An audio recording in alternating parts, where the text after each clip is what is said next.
this little extra tidbit.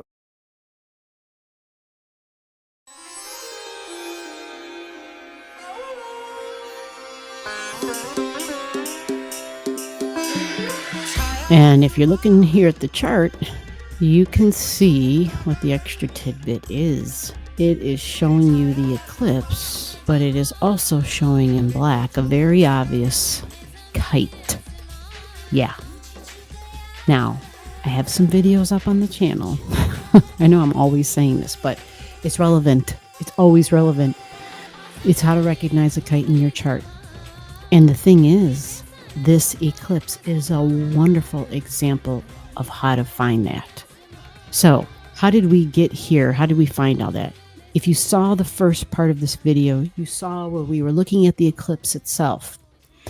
And so, finding the parts that make up a kite and the meaning of the kite, the main thing is you see that you've got the trine in there.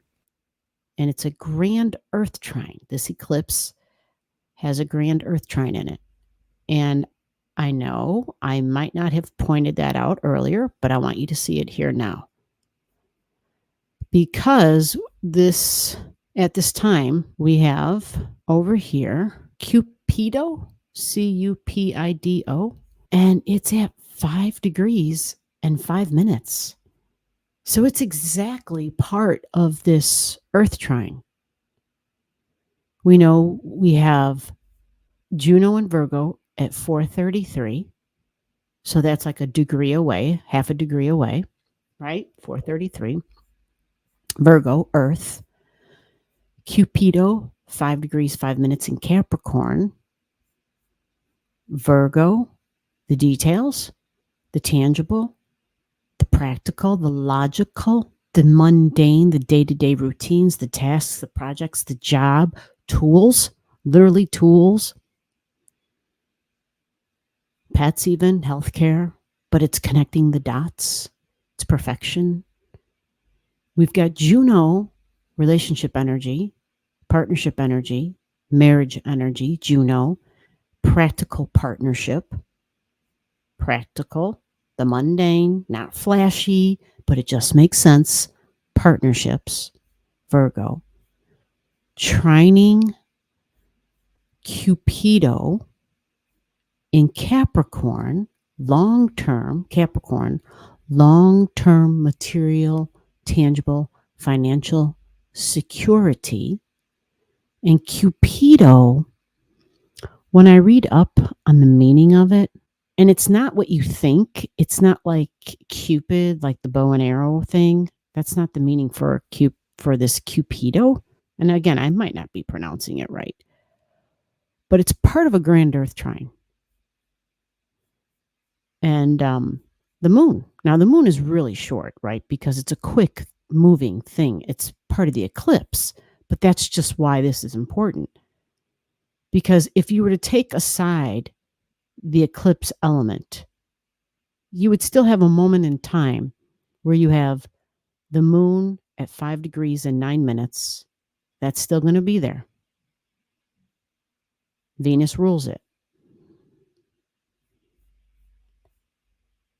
You've got Juno over here, 4:33. Venus is in Virgo at this time. So she's already being smart. She's already thinking about the practical, the logical, the details. She knows how to put things together. She's the troubleshooter. She wants to fix things. And then you've got Capricorn, the material, the long-term, and the tangible. Now, that's the trine. At the apex, at the top of the trine, is the opposition. Scorpio Sun, shared values. And that is how we have a kite. You need that extra bit of energy to channel it, to focus it. And so it takes that grand earth trine energy and it gives it a location for that energy to show up and to flow out from. But it's shared values. The sun is at 5 degrees and 9 minutes. This is a release because it's Scorpio. but not a release as in I'm throwing out and getting rid of, but transformation. Energy never dies. It just changes form. Or in this case, it just changes hands, because we're talking about values. These can be inheritances for some. This can be insurance money. This can be wounds, tragic stuff, things you were holding on to. And somehow the release and the let go, because it's a lunar eclipse, but yet it's a promise of a new beginning. It's a promise of what am I doing for my future? It has to do with me and my physical body.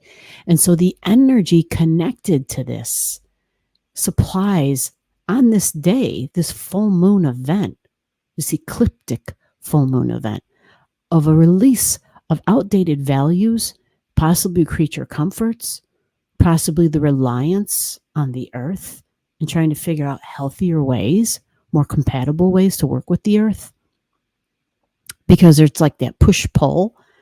It's got that opposition of old values and money and shared values, the moon and the sun. So Venus over here and Mars over here. Venus and Mars are in opposition for this eclipse. And they're part of it. They're a big part of the kite energy. But it's a way for that energy to flow, to easily flow and have a direction, and to have an outlet, and to do something not just for self, because Scorpio is shared energy, shared values, shared wounds, even shared money, something that we share, whether it's intense emotions from the past, whether it's values like material and tangible. There's something there about history, something there about possibly things that we fought for, and changing and transforming it. So I think it's an interesting eclipse because it's Mars over here and Pluto, because Mars rules Scorpio. Pluto rules Scorpio with Mars, and Venus down here. So it's definitely a transformation of values.